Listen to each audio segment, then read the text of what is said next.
All right, it is unveiling day. Today we got some official pictures of 5 brand new LEGO Star Wars sets to celebrate the 20th anniversary of the introduction of the Star Wars line to LEGO. I'm going to get right into it and give you some of my thoughts about these. And I'm starting with the Imperial Dropship, 125 parts, an estimated $20 retail price for this. I'm starting with this for a couple of specific reasons. So let's get right into it.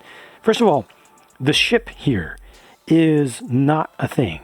I mean, it is a thing, but it's just a Lego thing. It's not a canonical ship, and a lot of people are familiar with that. It was designed by Lego as a side build for what was one of the first original battle packs, as they came to be known.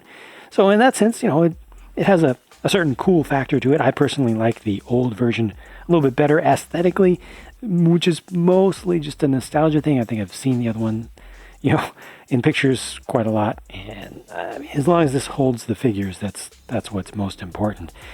But the figures are certainly what's most important in this set. 3 Stormtroopers. These are the new Stormtroopers with the new dual molded helmets. I think if I was new to the franchise, a young kid who's just learning about Star Wars, just getting into Star Wars, this would be a great design to get by virtue of its level of quality, of production quality. With the actual dual molding just being more consistent and more crisp than having everything printed. But I personally, myself, don't like the look of these helmets. When I first saw them unveiled, sometime last year, I had a real head-scratching moment. I couldn't understand why they had redesigned these again already. They've already done, a lot of variations of these. I personally just don't like the shape and the look and the appearance. Now, this set does include a Shadow Trooper, and that's cool. It's using, actually, it's hard to see in this picture, but it's using the same mold. It remains to be seen how that'll look, especially with the mouth. Hopefully the mouth will be distinct enough with the silver against black. It's printed there, and then they're using dark gray as the alternate color for the dual molding. But I like dark colored Stormtrooper figures in general with the dark armor, whether it's gray, gunmetal gray, fairly dark, medium to dark silver, black. I'm good with it. The retro figure. So every one of these sets includes a retro figure to celebrate 20 years of LEGO Star Wars. And this is the original Han Solo. It's the one that was in the original Millennium Falcon. Not 20 years ago, but 19 years ago, year 2000, that came out. And, I mean, this is a replica. At least from the front, it looks like the original. Hopefully it'll be produced very close. Which brings up a potential major issue for collectors who have the original, and now all of a sudden there's this this imposter that's on the field. And not only is it an imposter, but it's an official Lego make. So that had the potential to dramatically reduce the value of ones that a whole lot of people already owned. Well, they fixed that problem by introducing another. Here's a picture from eBay. Somehow people are already selling these things, which is just ridiculous, if you ask me. But yeah, the back of the thing has the 20 years special print, and you're going to see that print on the back. We don't have pictures of all of them yet, but you can see that on the back of every single one of these retro 20th anniversary figures. And that just looks ugly to me. That just looks terrible. That really reduces the value of this figure dramatically. Because anytime you're not looking at it straight from the front or from a very front biased angle, you're going to see this thing that might as well be on like a keychain or a refrigerator magnet figure base or something. It's cheap. That's not what you want to see. I like the stand and the fact that has a print on it. That's all good.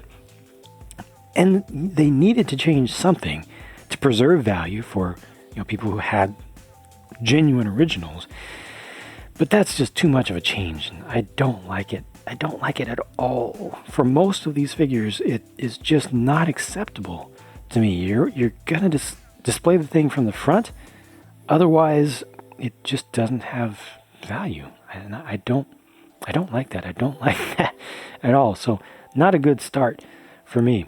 Let's move on to this Clone Scout Walker, 250 piece set, $30 US estimated.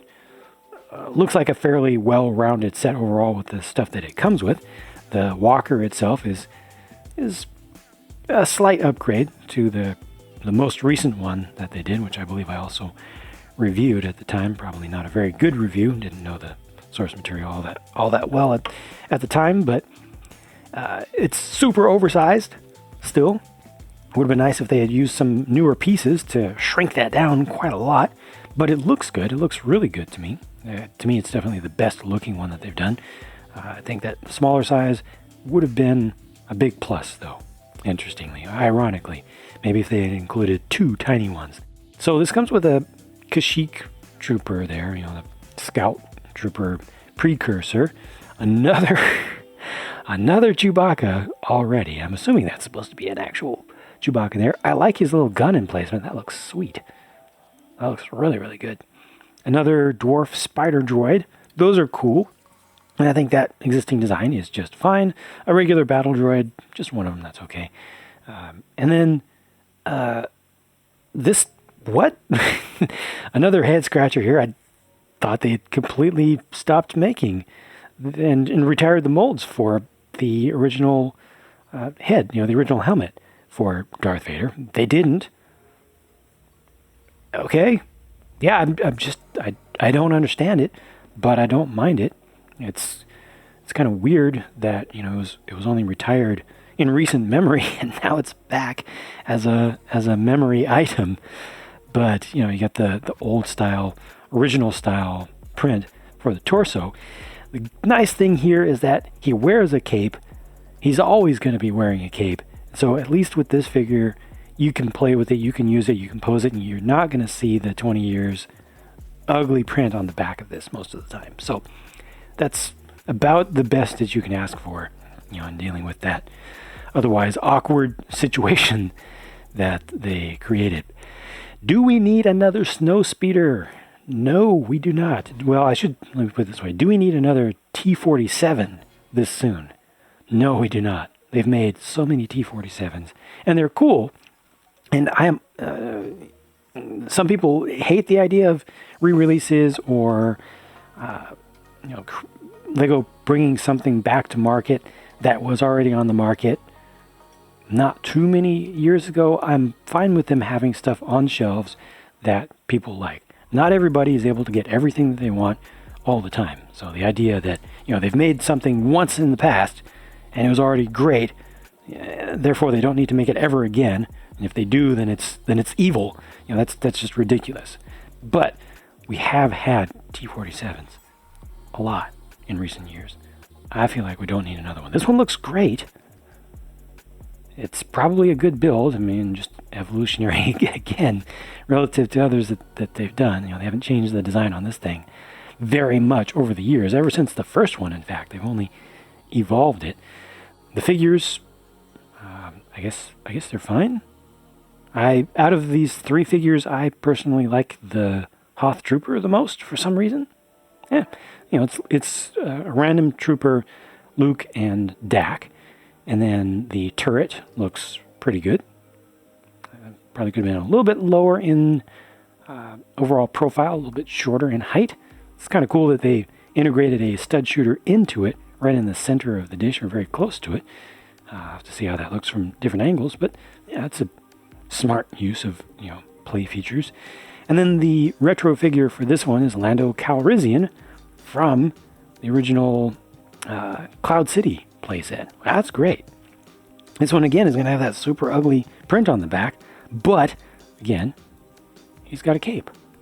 So that covers it up. So for most people who want a Lando, I think, a classic Lando in particular, I think this will more than suffice, without having to pay tremendous prices on the aftermarket. So this set, I think, overall is a pretty good one. Yeah, I'm actually pretty happy with this one. Now that's pod racing. Not a fan of young Anakin at all myself. The whole pod racing thing from episode 1, it's just me. Wasn't a big fan of it. I know some folks really enjoyed it. Thought it was a good device. Liked the idea and everything. That's cool. It's just not something that I personally like. I think that the build for this overall looks pretty good, especially the seating area. I guess the pods themselves look pretty good as well. The use of the clear Technic stuff is good, but it's a little bit ruined by the use of the pins that aren't clear. I don't know, I'll have to see that in person, but this just doesn't excite me personally. I think that for what it is, it's pretty decent, but yeah, it doesn't do anything for me. It has a lot of stickers, that's for sure. So this one comes with a young Anakin, a young, super annoying Anakin at that. Padme has the medium-sized legs. That's interesting. Yeah, I guess Natalie Portman isn't particularly tall, and this will help her to scale much better against especially a Qui-Gon Jinn. I don't know. I thought the regular-sized legs for her were perfectly fine. The retro figure for this set is an original Luke Skywalker, based on the one from the original X-Wing, which is cool. And if you put him into a vehicle or a craft, a spacecraft of some sort, then he'll look just fine. But if you turn this around and see the print on the back again, that sucks. At least they did a good job of replicating the original. They really tried to be, true to the originals as viewed from the front with these. So I respect that part. Don't like the big ugly stamp on the back. And then Slave One. So this is another Slave One that is at roughly the same size as the last two standalone ones. I believe they came in order like that. At least two of the standalones when I was looking through the list of ones that they've done over the past years. It's way bigger than the first, but very, very, very close in size to the others. A little bit more bulky. And, it's trying to be like a miniature UCS model for folks who couldn't afford the UCS one or didn't want a UCS one because of its size. This is closer to a Lego scale, a standard Lego scale for use with minifigs. And I'm sure the build for this is going to be very good. It's going to have great part usage. They've integrated in the spring-loaded shooters, and it'll hopefully have gravity-driven little stabilizer winglets on it. At least you'll be able to rotate them for sure, but I hope they're gravity, auto leveling. I personally think that this looks a little bit big around the base. The dark red areas feel need to be shortened in, need to be tightened up, especially around what we're seeing as the left here and also on the sides. It just looks like it has a little bit too wide of a base, like it's been flattened out. This is kind of the opposite of what I was getting at when I did the review of the last, it wasn't UCS, but UCS-sized Cloud City playset, Betrayal at Cloud City. Was it at or on or in? You know what I'm talking about. That one had a Slave One in it, and it was as small as reasonably possible to hold a minifigure comfortable. And I and many viewers as well said, do this, sell this as its own thing, please. Nice and inexpensive, looking good, a good build, make it happen. Well, they went in the opposite direction. They made a $120 Slave One. No! 1,007 pieces, but $120. I don't think there are a lot of people on the market right now who want this. I think that a lot of people who wanted a really nice looking Slave One got the UCS one, or hope to get the UCS one at some point.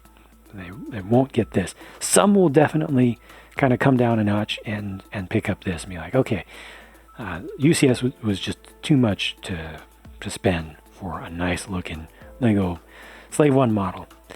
But This really should have come with like a stand. I don't know. I just feel like this doesn't have a good place on the market. Let's look at the figures though. The great thing here is that it finally comes with a Zuckuss. Yeah, fans have been clamoring for that forever. So we have a Zuckuss and a 4-LOM in the same set. I think the 4-LOM here looks really good. The Zuckuss looks okay. I'll have to see it in person. It might look better in person to me. But, it's an official thing, and that's really important. Put it on the market. Excellent. Stuck it in a $120 set. Dang it. That's kind of mean. I get it, but I'm not happy about it. Another Boba Fett. We've gotten a lot of good-looking Boba Fetts. And, here's another one. Han Solo and Carbonite still has not been updated. I'm fine with that. It doesn't bother me as much as it bothers a lot of people that I've seen, with the hair. The hair still being the old style. This comes with the new style of Han Solo. Fine. And the retro figure for this one is a 2000 Millennium Falcon style A New Hope Leia. All the retro figures have their original colors, which I think is cool. Original looks. It's great to get that hairpiece on the market again. That's one that is probably going to be identical, and that'll at least help to drive down the price of that. And overall, this is a strange little miniature series to me. Strange choices were made for what figures they went with, to some degree. How they printed them, for sure, with the thing on the back. How they chose what models to include in this series as representatives, modernized representatives of things from the entire Star Wars line to date. I don't know, I just feel like they should have done 6 sets rather than 5. Pick one from each of the original trilogy movies, pick one from each of the prequel trilogy movies, and be done. Have them all be reasonably priced, and some weird choices were made here, and I'm not super ecstatic this time around. Those are my thoughts, though. Thanks for listening. I'll talk to you again soon. I'm going to review these anyway. I'm going to build them on my build channel, so we'll see. Maybe my mind will be changed on at least some of them when they actually come out. We shall see. Talk to you again soon.